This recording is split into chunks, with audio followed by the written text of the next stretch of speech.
DA নিয়ে আবার খুব গুরুত্বপূর্ণ আপডেট। মহার্ঘ ভাতা রায় স্থগিত, নভেম্বর মাসেও সুসংবাদ নেই কেন?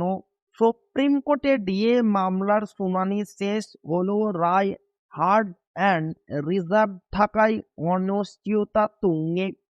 কর্মচারী সংগঠনের সাধারণ সম্পাদক মলয় মুখোপাধ্যায় জানান, নভেম্বর মাসেও রায় বেরোনোর 100% নিশ্চিত খবর নেই।